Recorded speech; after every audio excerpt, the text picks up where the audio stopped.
igrejas no mundo, você ainda continuará servindo a Deus. É isso que nós temos que pensar. Amém. E temos que ser assim.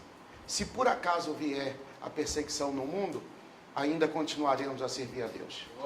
Nós não servimos a Deus porque pertencemos a uma igreja. Servimos a Deus porque temos o Espírito Santo dentro de nós. Aleluia, Deus. Alguém concorda comigo aí? Quero que você diga assim: Senhor. Você tem fé para dizer Senhor 2 vezes? Senhor. Você tem fé para dizer Senhor 3 vezes? Senhor. Agora eu vou te explicar o que é Senhor, porque às vezes alguém escuta a gente falar Senhor, ó Senhor, Senhor, Senhor Jesus, Senhor Yeshua. Yeshua é em hebraico, Jesus em português, latinizado. Senhor quer dizer dono. Glória a Deus. Aleluia. Então quando você diz assim, Senhor Jesus, Senhor Yeshua, você está dizendo, meu Senhor, meu dono, Glória a Deus. dono da minha vida. Eu tenho um dono. Aleluia. Mas alguém aí tem um dono aí. Glória a Deus. Muitos estão andando pela rua sem dono. Sem dono, sem destino, sem saber para onde vai, o que está fazendo essa terra, o que está fazendo, quem é, vai casar com quem, não sabe quem vai, não sabe nada de nada. Mas você tem um dono. Aleluia. Aprenda isso, Senhor. Eis aqui. Um do Senhor. Um do Senhor. Um dos tais. Quero ser um dos tais. Um dos tais, um dos tais. Podes tu também ser um dos tais. Vou falar de 3 assuntos de uma vez só e eu peço a você que preste atenção, porque eu vou falar de 3 coisas muito pesadas, muito fortes. E se você entender o que eu vou falar aqui, você vai sair daqui de maneira diferente. Amém. O seu cristianismo, o negócio de ir na igreja domingo à noite, esse cristianismo aí, você vai mudar a concepção dele. Você vai mudar. Se você prestar atenção e guardar o que eu vou falar. E eu já peço que pegue uma caneta, um papel e anote, porque isso aqui é para mastigar de hoje até o final do ano, pelo menos, no mínimo. Pelo menos 6 meses de comida. Mas eu não vou poder falar tudo porque o nosso tempo é rápido. Nós temos só até as 4 da manhã para continuar isso aqui. E eu preciso ser rápido, senão não consigo, porque é 3 dias. E são 3 assuntos diferentes que o Espírito de Deus mandou concatenizar, juntar numa coisa só. E eu preciso que você fique bastante atento, para que não perca nada do que Deus tem para você. Pronto aí? Amém? Amém? Quero ver se está pronto, hein? Pois bem.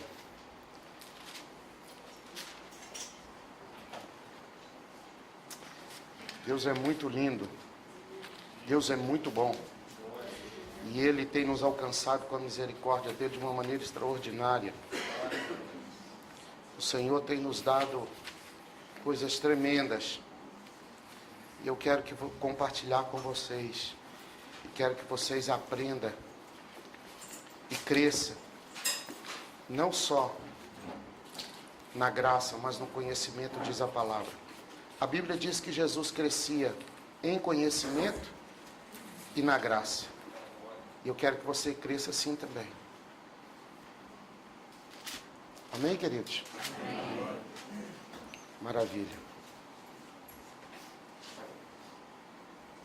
Então eu quero que você abra a Bíblia.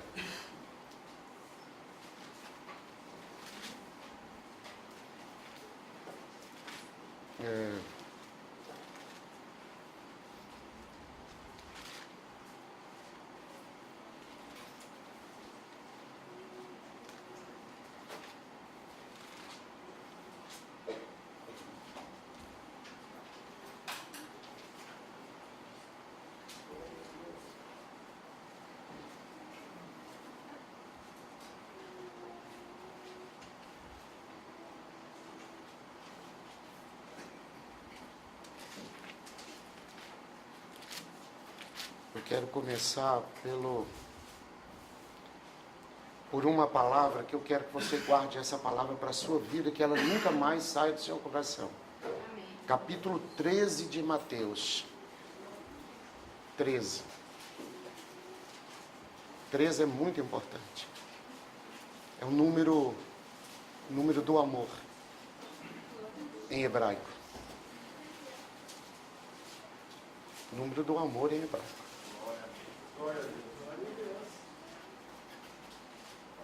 Para muitos é azar, mas para quem encontra a Bíblia Sagrada é amor. Glória a Deus. Porque o que o mundo julga amar é diferente do que diz a Escritura. Então, capítulo 13, verso 10. Então se aproximaram os discípulos e lhe perguntaram: por que falas por parábolas? Por que falas por parábolas? Verso 11. Ao que respondeu o Senhor Jesus: porque a vós outros, é dado conhecer os mistérios do reino dos céus. Mas aqueles não lhes é isto concedido. Mas aqueles não lhes é isto concedido. Verso 11.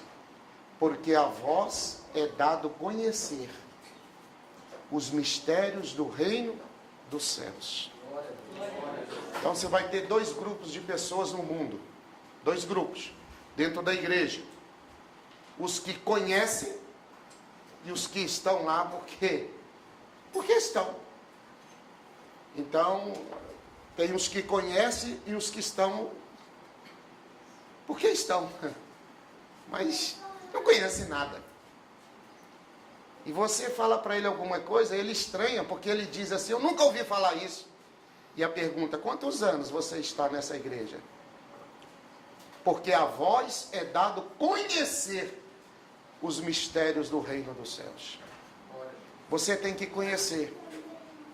Talvez talvez os solteiros aí, os casados, talvez você nunca vai casar. Talvez você nunca vai ter filhos. Nunca vai ter um carro novo, uma casa. Talvez você nunca vai fazer uma viagem internacional. Mas conhecer o Deus, o seu Senhor, é obrigação sua. Glória a Deus. Talvez você nunca conheceu o seu pai e a sua mãe. O pai e a mãe que te deu, que doou para você, que fez com que você nascesse nessa terra. Mas conhecer o dono da vida, você tem que conhecer. Senão você passa por essa história, por essa vida, por esse planeta e fez o quê? Nada. Então eu queria que você guardasse isso aqui. A você é dado conhecer os mistérios do reino dos céus. E aqui eu começo, e aqui eu dou início à mensagem.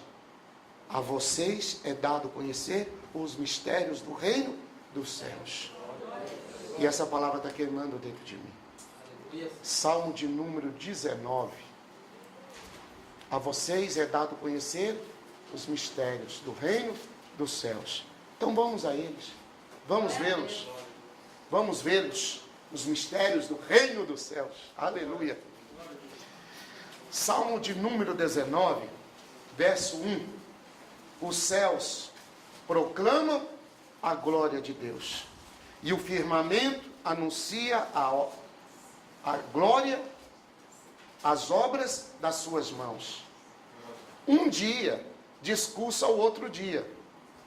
Uma noite revela conhecimento à outra noite. Não há ninguém, não há linguagem, nem palavras, nem há palavras. E deles não se ouve nenhum som. Muito lindo. Vou de novo para você entender. Os céus proclamam a glória de Deus. Você olha para o céu e vê a glória de Deus. E o firmamento anuncia que alguém fez isso. O Criador o fez. Porque ele mediu as montanhas na palma da mão. Então você olha assim, você vê uma montanha muito grande, muito alta. Que montanha? Ah, ele mediu na palma da mão. Aquilo é um pouquinho de poeirinha na mão dele. O firmamento anuncia as obras das suas mãos. Um dia discursa o outro dia, porque a sabedoria está no dia, não está na noite. Por isso que Jesus falou que nós tínhamos que andar, tínhamos que fazer as obras que o Pai nos chamou enquanto é dia.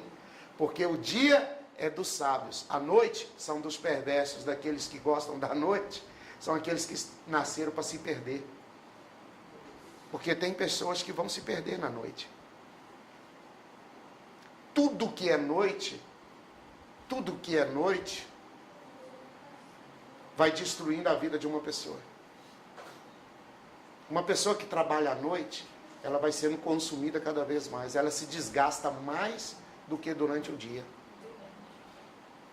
Então, a noite não tem sabedoria. A sabedoria está durante o dia. Por isso, um dia, está escrito, um dia discurso ao outro dia. E uma noite revela conhecimento à outra noite. Por quê? Aonde que está o conhecimento da noite? Entre uma noite e outra noite, tem o que durante? Então, a noite revela conhecimento, porque é o dia que está no meio. O dia dá conhecimento para trás e conhecimento para frente. E o texto diz assim, não há linguagem. A noite não fala, não há palavras. Não existe nenhuma palavra entre um dia e outro, entre uma noite e outra. E deles não se ouve nenhum som. Por que que à noite não há? Aí aqui tem dois povos. Existem dois povos aqui. Primeiro, o sol. Um dia, o que faz ser dia, o que faz ser noite? Sol e lua. O sol fala de Israel e lua fala das nações gentílicas. As nações gentílicas, as nações emergentes. E nós vamos ver essas nações hoje. Por quê? Porque a noite é a lua. E aí eu quero o primeiro versículo da palavra de Deus. Diz o quê? Primeiro verso. No princípio, criou Deus os céus e a terra. Agora em hebraico. Bereshit bara Elohim hashamayim haaretz. Então presta atenção. A escritura é tão fantástica, porque diz assim, no princípio o quê? Deus criou os céus e a terra. Então não existe vários deuses, só existe um. No princípio criou Deus os céus e a terra. Não existe mais de um Deus, só existe um Senhor. Um só Deus, um só Senhor. Alguém me escuta? Amém. E nesta oportunidade eu quero ler com você Levítico 23, porque nós estamos pertinho de uma grande celebração, e essa celebração é extraordinária. Por que extraordinária? Porque ela é a celebração que traz a presença de Deus sobre a vida do celebrante.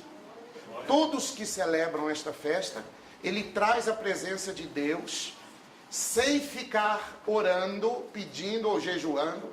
Só de celebrar uma festa, ele traz a presença de Deus dentro da casa dele, para julgar os demônios que estão armando laços contra a vida e a família dele. Então, se eu celebrar esta festa numa igreja, existe quantas pessoas dentro de uma igreja? Depende do tamanho da igreja. Mas se eu celebrar esta festa dentro da igreja, eu estou trazendo o julgamento, o juízo de Deus para todos aqueles que estão ali celebrando. E os demônios têm medo desta festa, porque os demônios inventaram uma história para acabar com essa festa, para que não sejassem ou que não fossem mais julgados. Então, quando eu celebro uma festa, só a minha casa, eu venho trazendo julgamento, juízo de Deus sobre a minha casa, daqueles espíritos que estão me perturbando. E às vezes conseguindo me levar a pecar, a errar e a falhar. E às vezes eu não tenho força para resistir. Quando eu celebro essa festa, os anjos de Deus descem com as cadeias, com as prisões, pronto para guerrear. Não! Eu vou guerrear, eles vão guerrear por mim. Então, qualquer laço do inimigo que for lançado ou arquitetado para me prender, os anjos do Senhor vêm para lutar esta guerra, para me tirar, para me arrancar das prisões e das ciladas do inimigo.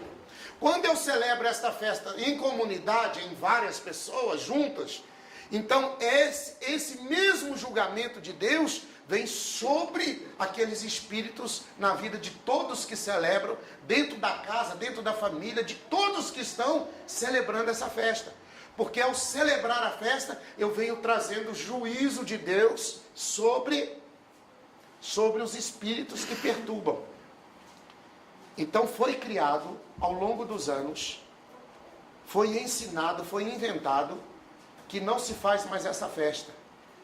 Mas nós vamos ver hoje, e eu quero arrancar essa mentira de dentro de você, para que você passe a ter alegria com a palavra de Deus, para que a palavra de Deus faça sentido para você de verdade, para que a palavra de Deus não seja um livro, não seja um compêndio de conhecimento, mas seja assim um livro que muda a tua história, que seja rema na sua vida, não apenas logos, não apenas palavra de conhecimento, mas palavra viva, palavra eficaz, palavra transformadora, palavra que faz sentido para a nossa vida, que ajuda os nossos filhos, a nossa casa a servir o Senhor. Eu não sei quanto a você, mas eu e a minha casa serviremos. Então a escritura é fantástica, e nós vamos ver isso aqui. Eu quero que você aperte o cinto, não fique com raiva de mim não, confira os textos e abra os seus olhos, os seus ouvidos, porque certamente o Espírito de Deus quer nos alertar nessa noite. E é fantástico a Bíblia Sagrada, porque eu fico imaginando um dia que em toda uma cidade igual essa aqui que nós estamos, celebrando esta festa. Você imagina o que vai acontecer? Acabou o carnaval, acabou coisa de bebida, de droga, acabou. Porque você vai começar a trazer juízo de Deus sobre a cidade. Ah, mas a igreja está crescendo. Está crescendo como? Se está aumentando o número de assassinos, de drogados, de bêbados. Então a igreja não está crescendo. Porque o dia que a igreja crescer, isso aí tem que diminuir. Vocês estão me ouvindo que o crescimento da igreja não é quantitativo, mas qualitativo? Amém. Que a qualidade dos servos do Senhor vão fazer a diferença. E aí se eu consigo juntar o crescimento da palavra, do entendimento, do discernimento bíblico, junto com o crescimento de pessoas, o reino de Deus está sendo estendido sobre a face da terra. E uma frase que nós temos na escola de profetas é: estendendo o reino de Deus sobre a face da terra. Não o meu reino, não a minha pessoa, o reino de Deus. Agora Deus tem que usar alguém. Se Ele quiser me usar, eis aqui. Agora se Ele quiser usar o outro, vai também. Se eu puder colaborar, vai certamente, Deus vai usar. Então eu queria que você prestasse atenção, porque nós vamos dar uns pulinhos aqui nos textos bíblicos para aprender de verdade. Capítulo 23 do livro de Levítico diz assim: disse o Senhor a Moisés, quem está falando é Deus, fala aos filhos de Israel e diz a eles: as festas fixas de quem? De quem? Do dono. Não é do servo, é do Senhor. É do dono. Se ele é o seu dono, então você já sabe de quem que é o dono. As festas fixas do Senhor são fixas. E ela é do Senhor. Ela não é de um povo, não é do judeu, não é da nação de Israel. É do Senhor. É do Senhor, é do Senhor, é do Senhor. Gravou isso aí? Riscou isso aí? Risca na sua Bíblia aí, para nunca mais sair isso do Senhor. Festas fixas do Senhor. Que proclamareis santas convocações, quando o povo se juntar com a finalidade santa. São estas as minhas festas. As festas são de quem? Do Senhor. Então não são minhas. Não é da igreja. Não é da nação de Israel. Não é do judeu. É do Senhor. Só que existe um povo na terra que descobriu que é do Senhor e falou: se é do Senhor, então deve ser coisa boa. Você já foi em alguma festa assim? A festa vai ser na casa daquela pessoa fulano de tal, daquele moço, daquele irmão, daquela irmã. A festa é do fulano de tal. É de quem? Do fulano? É. Então a festa lá vai ser boa. Vamos lá que vai ser. A festa lá é tremenda. Você já conheceu gente assim? Vamos lá naquela festa. É festa de quem? É do fulano. Ah, não vou não. Lá tem 3 salgadinhos, um copinho de refrigerante, furrequinha. Não vou não, lá é ruim demais. Você conhece gente assim? Então, quando fala festa do Senhor, é coisa boa. É coisa fantástica. Porque não precisa ter nada para comer, para beber. É só o Senhor estar lá. Aleluia. Precisa de mais o quê? Comer e beber você faz em casa. Isso aí, deixa para outra hora. É só o Senhor estar, é só desfrutar da presença dele. Alguém me escuta? São estas as minhas festas. Aí verso 3, 6 dias trabalhareis, mas o 7º sábado do Senhor descanso solene. Ok. Verso 4. São estas as festas fixas do Senhor. Ó, de novo. Festas fixas do Senhor. As santas convocações que proclamareis no seu tempo determinado. No mês 1º, aos 14 do mês, no crepúsculo da tarde, é a Páscoa do Senhor. Então, no finalzinho da tarde, no primeiro mês, e todo crente tem que passar por esse processo aqui. Porque Deus não conta os seus anos de vida, presta atenção. Deus não quer saber quantos anos você tem. Deus quer saber o dia que você levantou a mão e começou a caminhar com Ele. Esse dia passa a ser o primeiro dia, o primeiro mês da sua vida.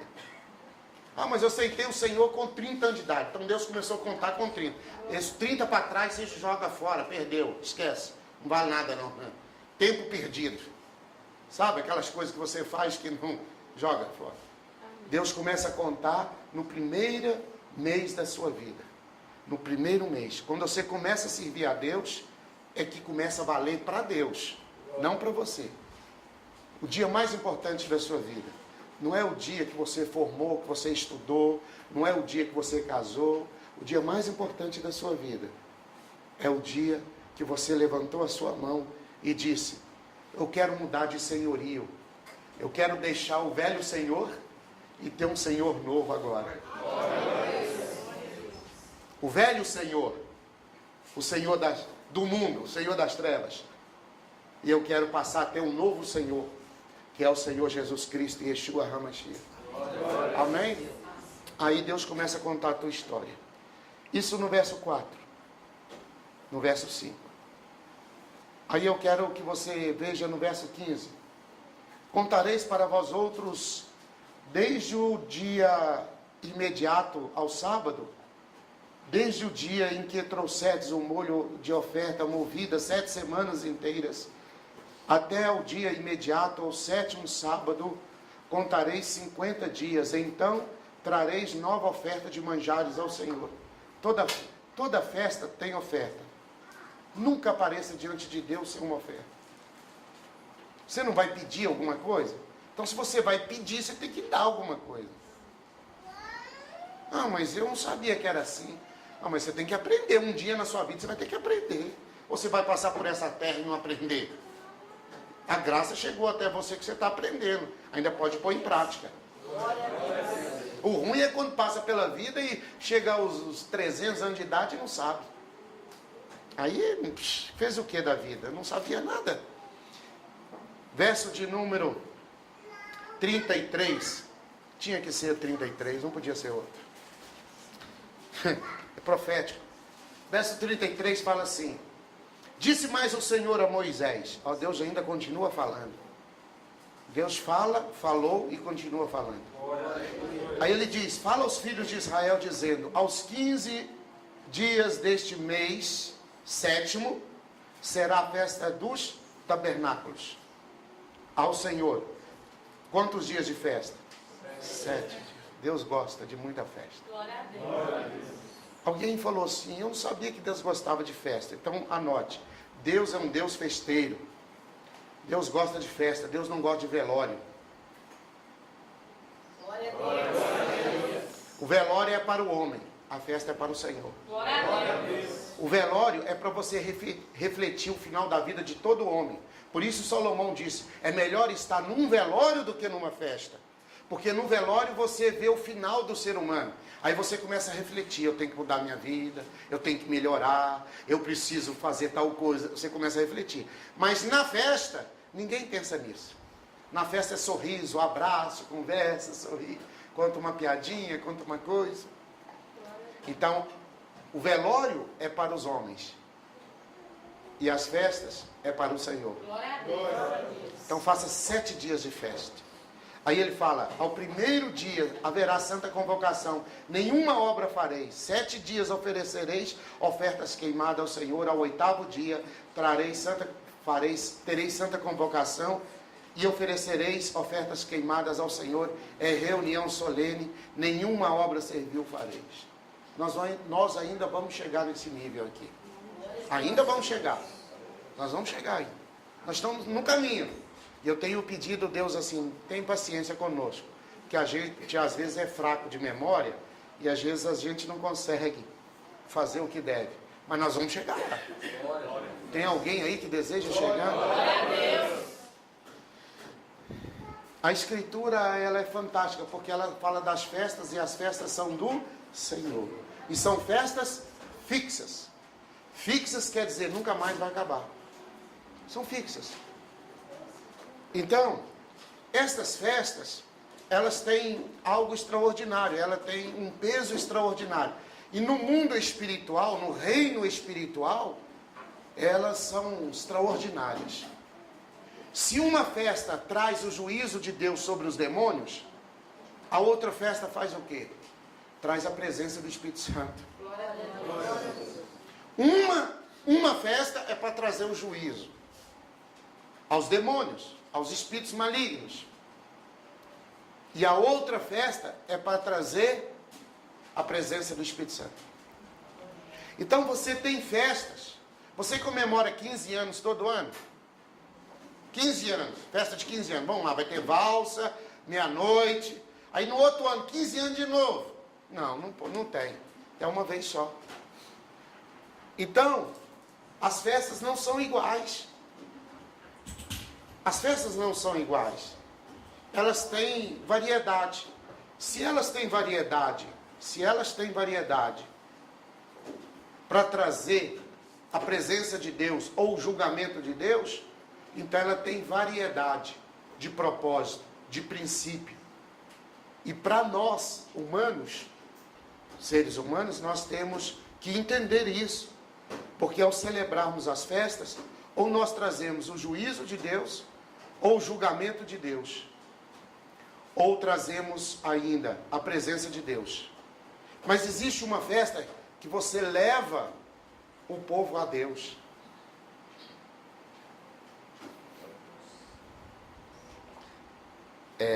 Nós lemos aqui.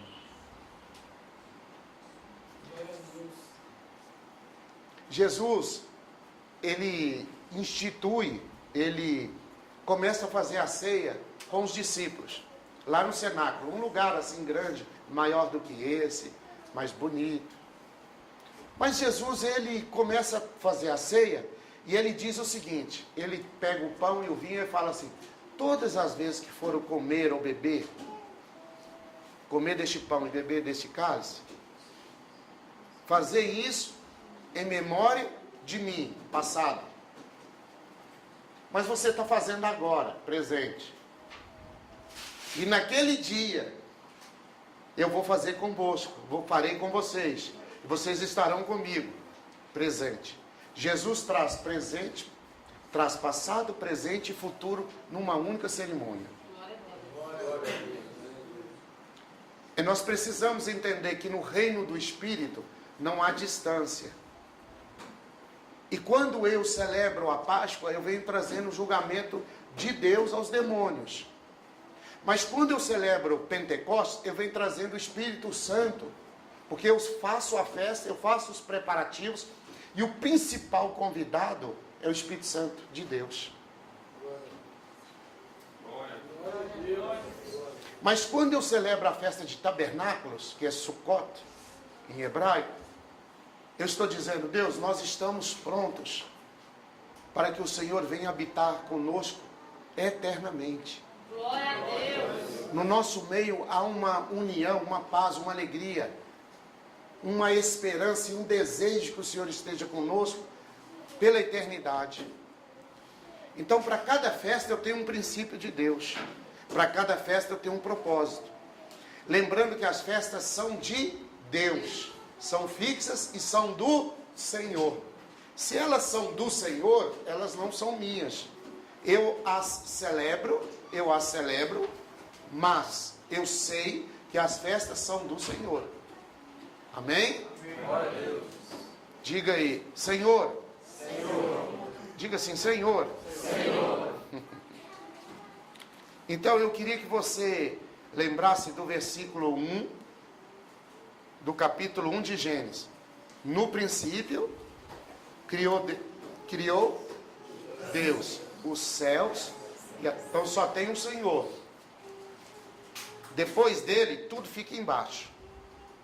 Agora, você lembra do verso 14 que está escrito? No capítulo 1 de Gênesis? Lembra ou não? Verso 1, capítulo 1, verso 14. Disse também Deus, haja luzeiros no firmamento dos céus, para fazer separação entre dia e noite. E sejam eles para quê? Sejam eles para sinais.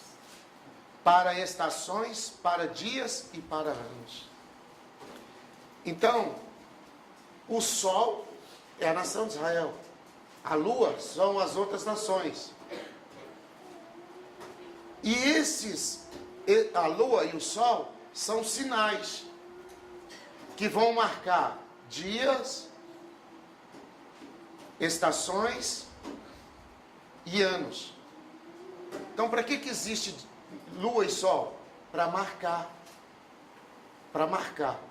Então, é a lua e o sol que vai marcar as estações, os dias e os anos. Então, é muito importante olhar para cima.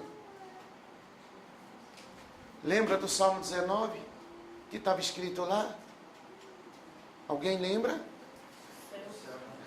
Os céus proclamam a glória de Deus. O que mais? E o firmamento anuncia as obras das suas mãos. Então, o que é o céu? Aquele lugar bonito, azulzinho, com estrelinha? Não.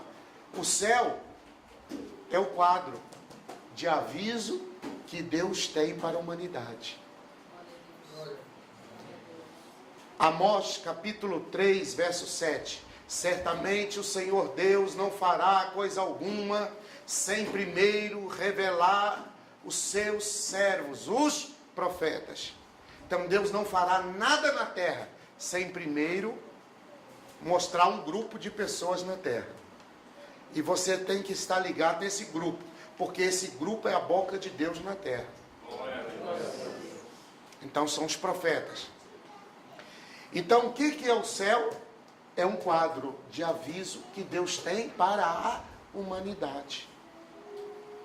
Para a humanidade. Então eu quero que você vá comigo para Marcos.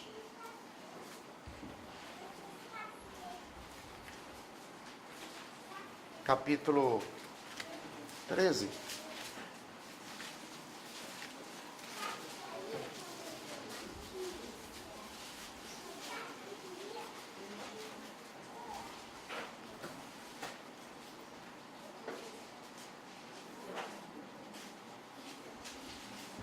Ele fala assim no capítulo 13.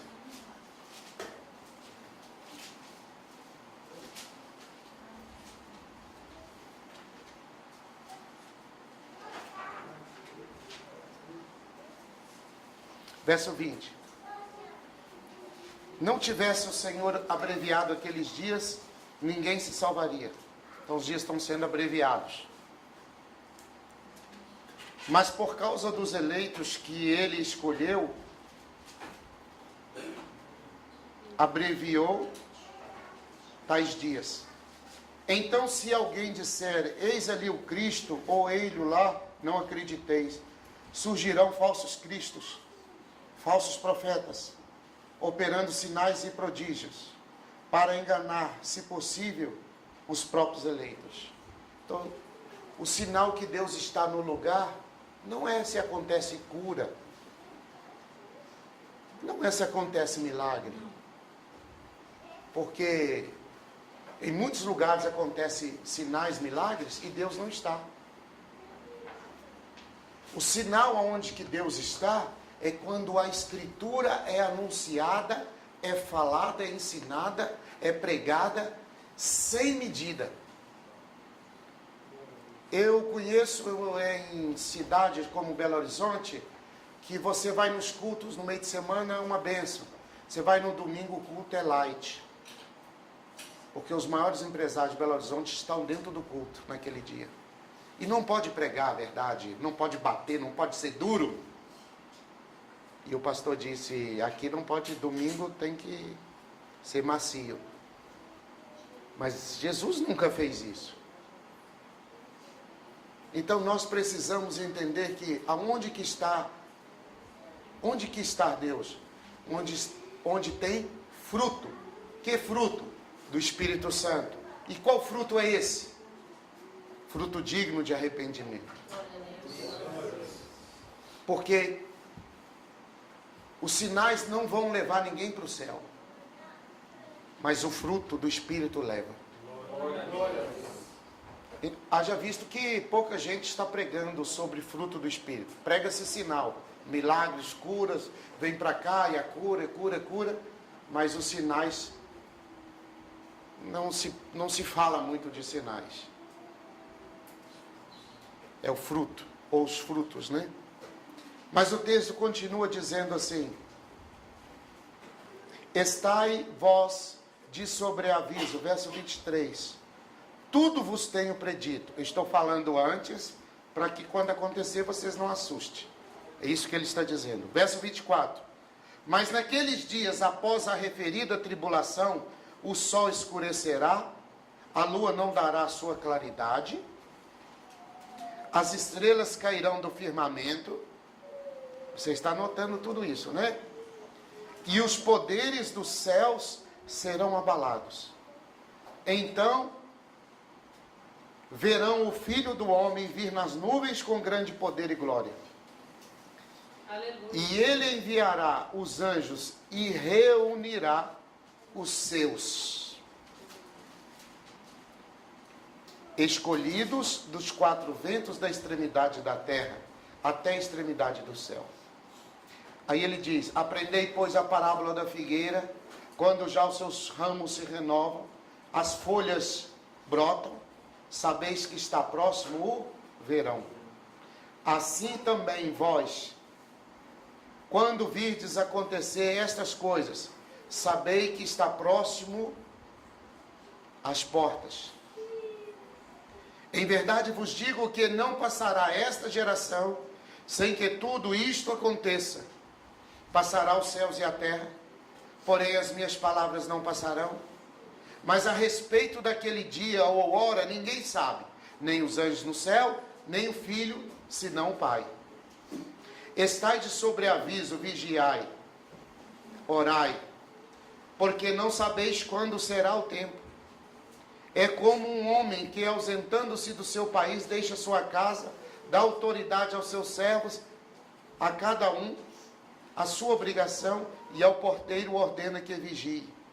Vigiai, pois, porque não sabeis quando virá o dono da casa, se à tarde, se à meia-noite, se ao cantar do galo, pela madrugada. O galo canta. E quando ele canta, você tem que estar atento.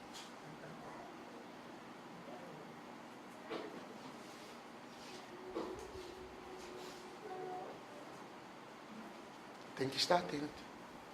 Porque toda vez que o galo canta, ele está dizendo para quem o escuta: Jesus falou de mim, hein? E você tem que estar atento, hein? O galo não canta. Quando você vê um galo cantando aí, ele não está cantando porque está cantando. Ele está cantando para lembrar aquela família, aquela casa e aquela vizinhança que uma hora vai chegar o dia, hein? Você acha que o galo está ali para cantar? É meio-dia, o galo cantou lá meio-dia. 2 horas da tarde, não tem isso não. Ele está ali como juízo de Deus, para lembrar.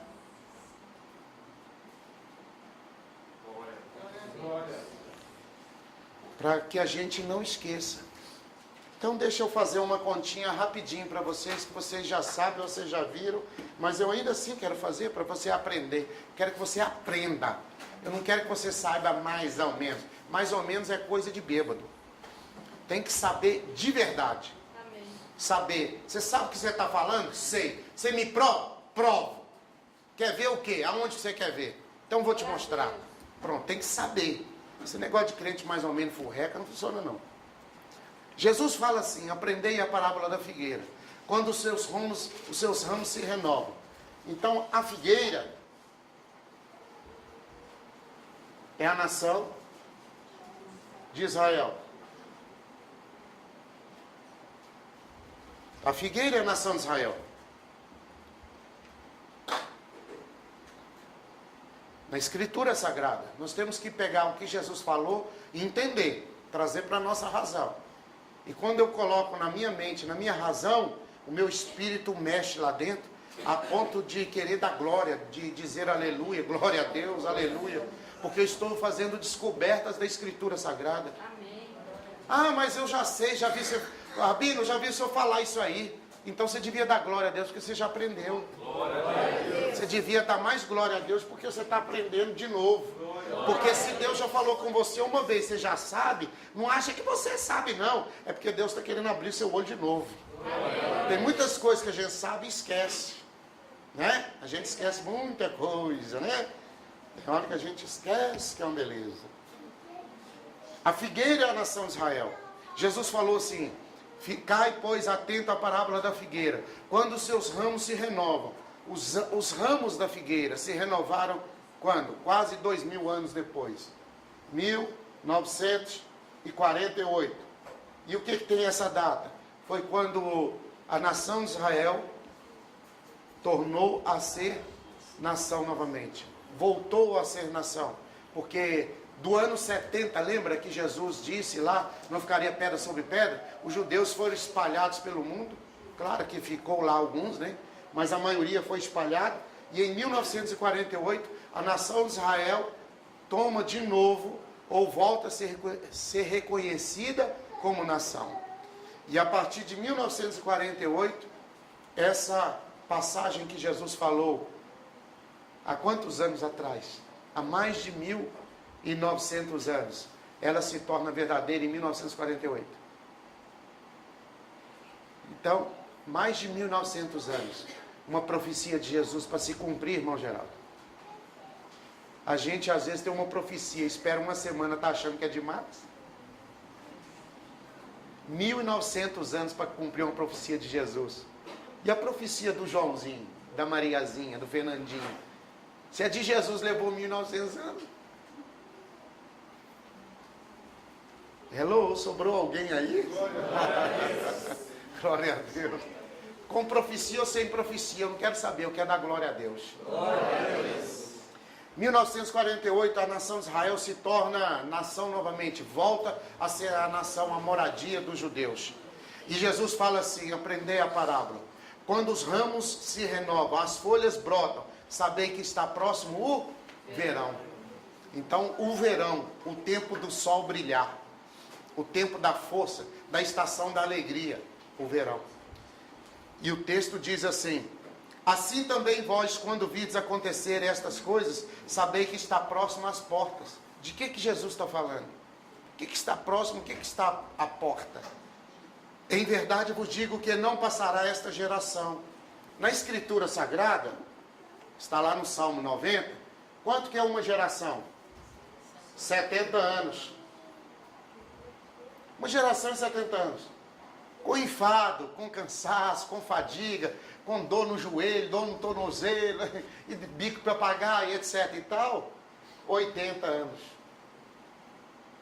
Passou disso, é lucro, misericórdia, é graça sobre graça. Estão me escutando? Aí eu lembro da minha vovozinha querida, falei, a graça foi com ela, com muita força.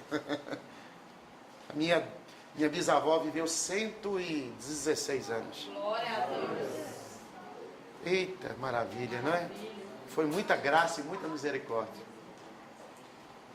70 ou 80. Então eu vou pegar 80 anos, segundo a Bíblia Sagrada, uma geração, 80 anos de idade. Então eu vou pegar 1948, foi a data que a figueira brotou. E os ramos começaram a brotar. Quem são os ramos? São os judeus que começaram a voltar para a nação de Israel e reconstituir ou reconstruir a nação novamente, o país. Então a Escritura diz 80 anos. Eu pego 80 anos e vou sumir e vou somar com 1948. Jesus falou o seguinte: não passará essa geração sem que as palavras dele se cumpram. Então, sem que as palavras dele se cumpram. Então eu vou pegar a geração de 80 anos, que é o limite máximo, segundo o salmista. Então eu vou pegar 80 anos, porque eu quero ser bastante misericordioso, quero usar de misericórdia. Tá? E aí, Jesus fala assim: vai ter morte, vai ter peste, vai ter perseguição, o mundo vai passar por um caos, por uma fadiga, fome, terremotos, terremoto lá em Montes Claros, em Itaúna, vai ter terremoto para todo lado, até nos confins da terra, Montes Claros. É nos confins, longe, bem longe. E teve Itaúna também. E teve um lugar aqui para frente, aqui perto de Três Marias, e Abaeté, por ali, teve um dia desse para trás aí. Então fiquem atentos, porque não vai passar essa geração sem que tudo isso aconteça. Então tem que acontecer. E ele diz o seguinte, que isso aqui é só o quê? O princípio das dores.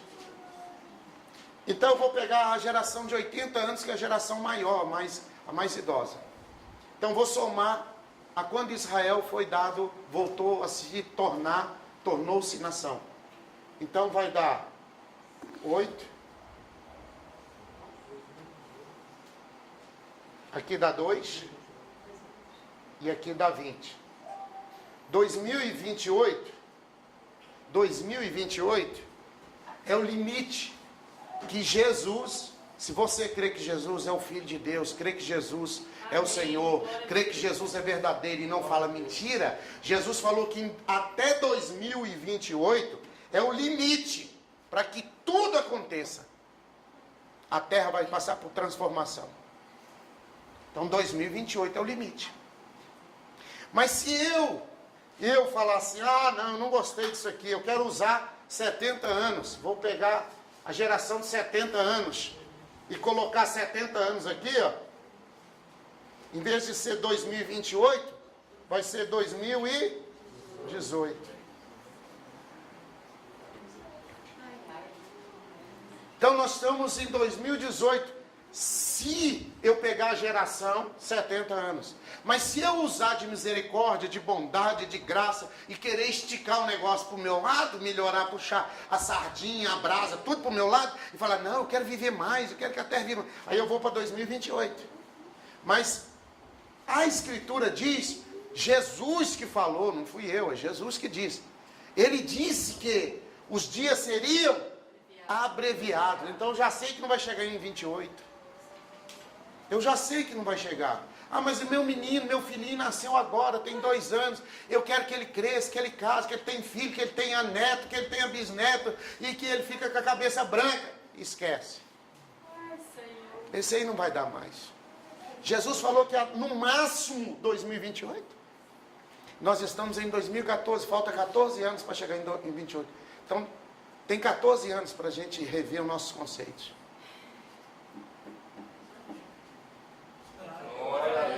Mais ou menos, se você não morrer antes dos 14 anos vencer, né? Eu estou falando se você chegar neles, né? Porque às vezes não acontece, né? Eu vou tomar posição daqui 13 anos, 11 meses, 29 dias, a 11 da noite. E já foi, não dá tempo. Então eu preciso rever os meus conceitos. Eu preciso rever a minha vida. Eu preciso rever o cristianismo de ir lá na igreja, cantar, levantar a mão, bater palma e voltar para casa. Servir a Deus não é isso. Servir a Deus é muito mais que isso. Isso aí é uma parte, mas é uma pequena parcela. Servir a Deus é além disso. Vocês estão me ouvindo aí? Então, se eu entender a Escritura e buscar o conhecimento da Escritura, e eu disse, e nós lemos aqui que Jesus falou que não é para todos. A vós é dado conhecer. Muitos não vão nem conhecer. Muitos não vão ficar boiando. Vai lá na igreja, bate palma, canta. O irmão tem 10 anos que vai na igreja e sabe 3 corinhos. Mas o que está fazendo? Ele não aprendeu, nem a música ele aprendeu. Quando que ele vai aprender essas coisas aqui? Porque isso aqui faz você melhorar a sua vida, a sua qualidade de vida. Faz você rever seus conceitos. Isso aqui faz com que você diga para você mesmo, eu tenho que mudar. Eu não posso continuar do mesmo jeito. Porque está escrito, está acontecendo. Isso está em Marcos capítulo 14. Mas eu vou para Mateus capítulo, para ver se é Jesus que está falando. 24. Aí ele fala no verso 15, 24:15, quando, pois, virdes o abominável da desolação, que falou o profeta Daniel, no lugar santo, quem lhe entenda, então os que estiverem na Judéia fujam para os montes. Isso está no verso 15, no verso 16. Aí eu quero ler um pouquinho antes para vocês. Eu quero ler no verso 3. Porque eu quero que você sinta o que os discípulos sentiram. No Monte das Oliveiras, de frente para Jerusalém. Se você vê aquela foto que está ali na parede, aquela foto lá, os discípulos de Jesus estavam do lado de cá, onde que nós estamos agora. É como que o Monte das Oliveiras foi de onde foi batida essa foto. Então a pessoa que bateu essa foto, ela estava no Monte das Oliveiras e bateu a foto de frente. Então é como se nós aqui estivéssemos aqui batendo a foto de frente de Jerusalém, vendo a cidade lá. Essa a foto, é isso aí. E eles estavam no Monte das Oliveiras, olhando para Jerusalém, e eles perguntam a Jesus assim, verso 3, achava-se Jesus assentado quando se aproximaram dele os discípulos em particular. Dize-nos, quando sucederão estas coisas e que sinal haverá da tua vinda na consumação do século? Qual o sinal? Eles estão pedindo sinal. Eles querem saber de sinais. Ele respondeu, vede que ninguém vos engane. Vai ter muita gente enganando aí. Usando a Bíblia para enganar as pessoas. Porque virão muitos em meu nome. Enganar, gente. A gente acha que enganar, o cara vai sair andando falando mentira para a rua. Não é não. Enganar é pegar a Bíblia e falar o que não está na Bíblia. Falar mentira, inventar as coisas. Enganar é não falar a verdade. Enganar é falar um pouquinho da Bíblia, mas falar da mentira. Hoje eu vi um carro, até comentei hoje, eu vi um carro lá escrito assim, presente de Deus. E embaixo do carro um monte de coisa que não tem nada de Deus. Aí eu falei, nosso Deus, ali está um misticismo, ali está uma bagunça, uma salada, uma confusão. Da cabine, da porta, do espelho, do vidro, para cima é de Deus, para baixo é do cão. Está tudo bagunçado embaixo, um monte de coisas embaixo, um monte de dizeres fora da Bíblia. E em cima, presente de Deus. Então a mentira, o engano, ele não é descarado. Ele é em detalhes. A senha para entrar no inferno não tem nada a ver. Pode fazer isso aí, porque não tem nada a ver. Quando alguém fala não tem nada a ver, é porque a mente dele é corrompida. Porque quem serve a Deus, quem o dono é o Senhor, não tem nada a ver, faz diferença na vida dele. E esse negócio de não tem nada a ver não serve para você. Você foi chamado por Deus para ter a ver sim, para saber o que você está fazendo, saber onde você está pisando, saber quem é você, onde você pisa, onde você anda. Não tem nada a ver. Termina o culto, vai para giros, não tem nada a ver. Vai para o inferno logo. Para que está perdendo tempo na igreja? O não tem nada a ver é a senha para entrar no inferno, viu? Tem a ver sim. É contra a Bíblia. Então tem a ver. A Escritura diz, então ele responde, haverão muitos, enganarão a muitos. Verso 5. Verso 6. Ouvireis falar de guerras, de rumores de guerra. Vede que não vos assusteis, porque é necessário, tem que acontecer. Mas ainda não é o fim. Verso 7. Porque levantará nação contra nação, reino contra reino. E haverá fomes, terremotos em vários lugares. Porém, tudo isso é o princípio. Então essas coisas são princípios. Jesus falou que são princípios. E tem crente orando para o mundo melhorar. O mundo não vai melhorar. Deixa eu te avisar, segundo a Bíblia, o mundo vai de mal a pior. Mas quem serve a Deus vai de bem a melhor. Glória a Deus. Porque Deus está do teu lado, Ele te guarda, Ele é o teu guardião, Ele é o teu protetor, Ele é o teu escudo, Ele é a tua força, Ele é o teu baluarte, Ele está à tua direita, à tua esquerda, à frente e atrás. Ele é aquele que te protege. Então você tem que guardar isso no seu coração. Oh, Deus, melhora o mundo, o povo está morrendo lá não sei aonde, e está acontecendo muita desastre. São pessoas que não servem a Deus. A pessoa pode escolher servir a Deus ou não. Pode escolher. Toda escolha tem um preço. Eu casei com uma mulher desse tamanhozinho, pequenininha, do cabelo arrepiado. Mas eu não gosto de mulher de cabelo arrepiado e pequeno. Mas tem um preço casar com ela. Aí eu casei com uma grandona desse tamanho assim, e gordona, barrigudona. Tem um preço para casar com a gordona, barrigudona. Eu casei com um homem de 1,90 m. Tem um preço de casar com um homem de 1,90 m. Não é? A calça dele para lavar é mais difícil do que um de 1,20 m. É ou não é? O de 1,20 m a calça é desse tamanho. O de 1,90 m a calça é desse tamanho. Gasta uma caixa de sabão em pó. Então tudo tem um preço, é ou não é? As irmãs já olhou para o lado assim e falou, Jesus, olha aí. Tudo tem preço. Tá certo? Eu estou brincando com vocês para vocês verem que é assim que funciona. Verso 7.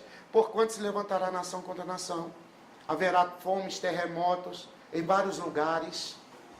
Porém, tudo isso é o princípio das dores. Então sereis o quê? Sereis o quê? E vos o quê? Matarão. Se você não sabe, tem gente que está morrendo, sendo queimados, vivos. A pessoa está viva, eles estão pondo fogo. Sabe por quê? Porque não nega o nome de Jesus. Glória a Deus. E você aqui no Brasil, achando que esse evangelinho no Brasil tá bom demais. Eu vi uma senhora de uns 70 anos de idade, ele jogando álcool nela e pondo fogo. E uns rapazes de 20 anos de idade, os caras fortes, 20, 25 anos, 18 anos de idade, pondo fogo naquela velhinha. E dizendo para ela, nega o nome, nega esse Deus. E ela não. E ela tentando correr deles na floresta ela correndo, e eles correndo atrás, eles agarravam ela, jogavam ela no chão, batiam nela com um pedaço de pau, e ela tentando sair, e ela já idosa, obesa, gordinha, caía no chão, custava levantar, eles batiam nela com um pedaço de madeira, e era assim umas 40 pessoas, e jogava fogo nela, e o fogo pegando, e ela falando, Deus me ajuda, Deus me ajuda. Nega o nome! Não.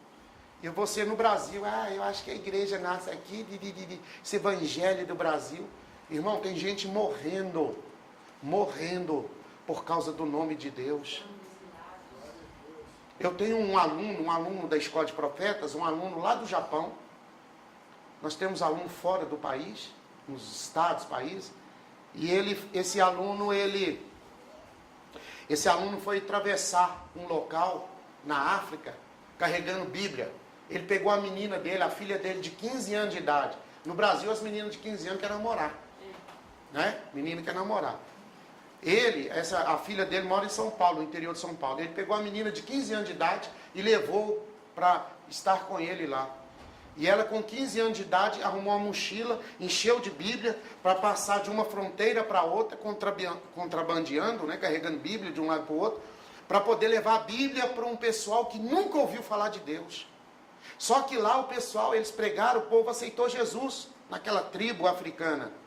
E aí eles foram levar a Bíblia para eles. E a menina de 15 anos indo com o pai. E um outro irmão daqui também do Brasil. E ele é meu aluno, esse rapaz.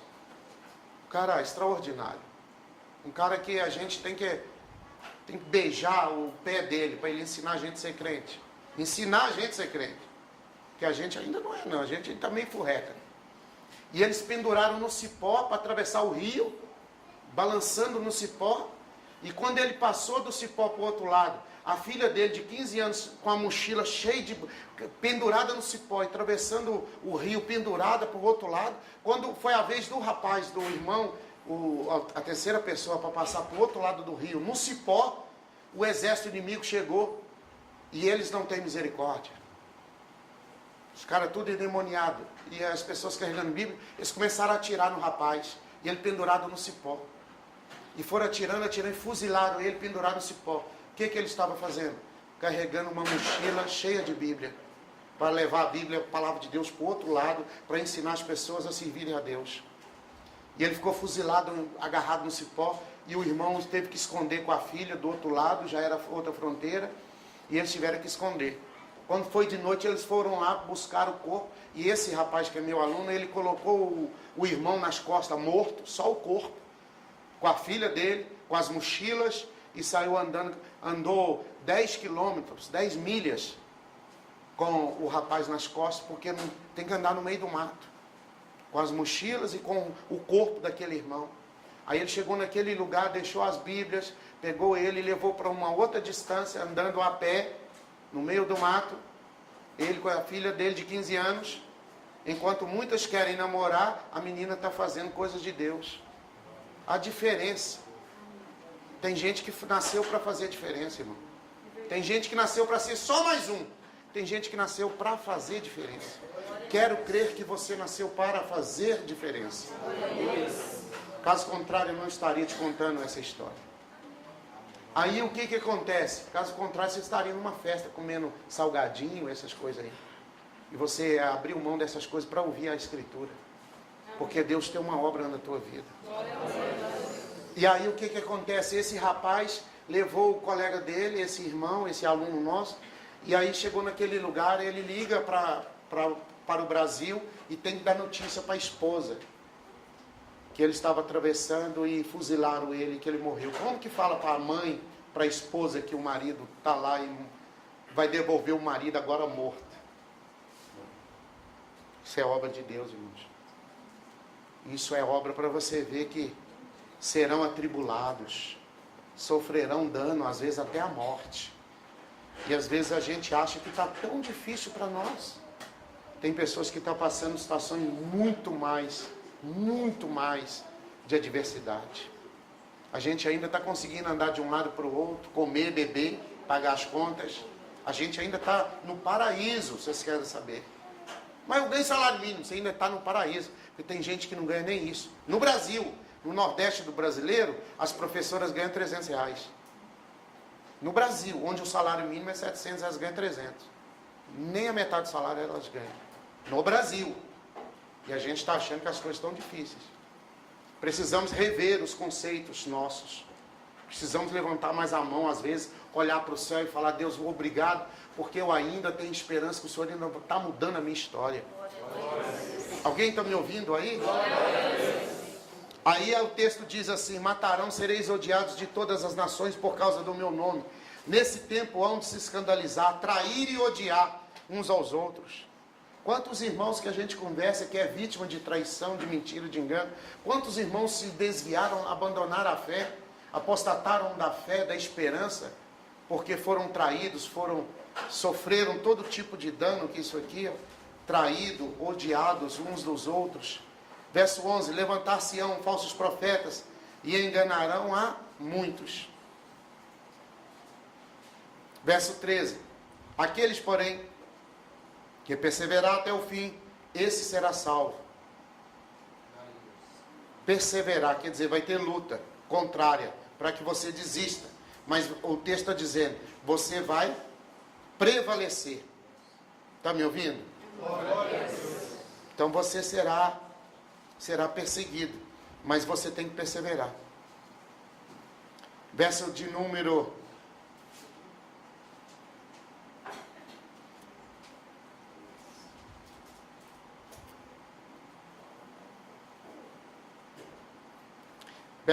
29.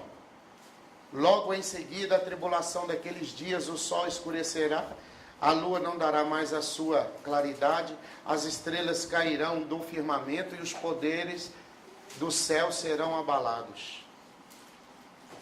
Então eu queria que você guardasse no seu coração e que você anotasse uma coisa aí.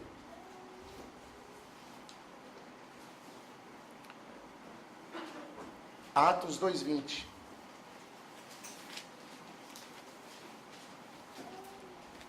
Eu preciso que você aprenda isso aqui, irmão, porque isso aqui está em jogo a sua vida eterna. Está em jogo o que Deus vai fazer na sua vida.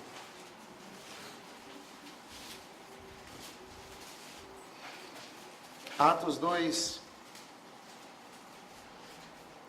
Atos 2, eu vou ler.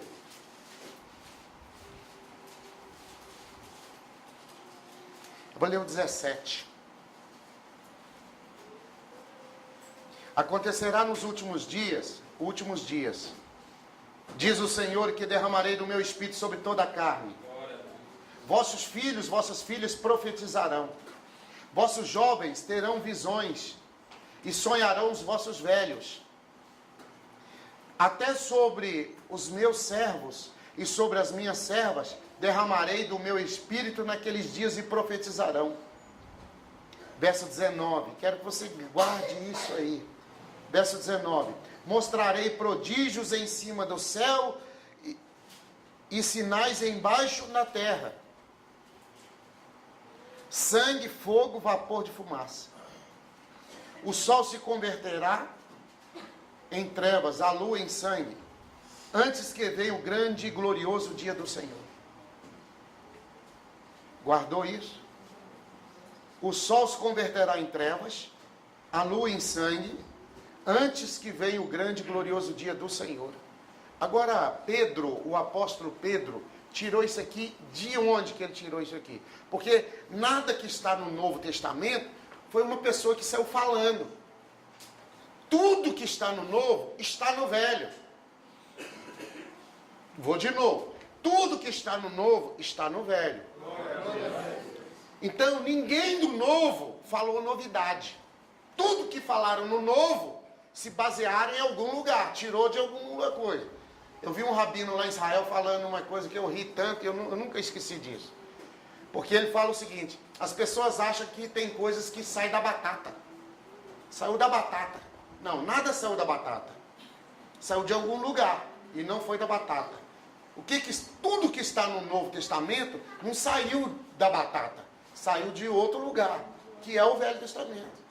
Então, quando eu não conheço o Velho, eu não consigo discernir o Novo. Glória a Deus. Não se põe vinho novo em odre velho. O Novo Testamento, sem o Velho, vira heresia. Você não consegue provar. Por isso você tem que conhecer o Velho Testamento. Amém. Glória a Deus. Então está em Joel,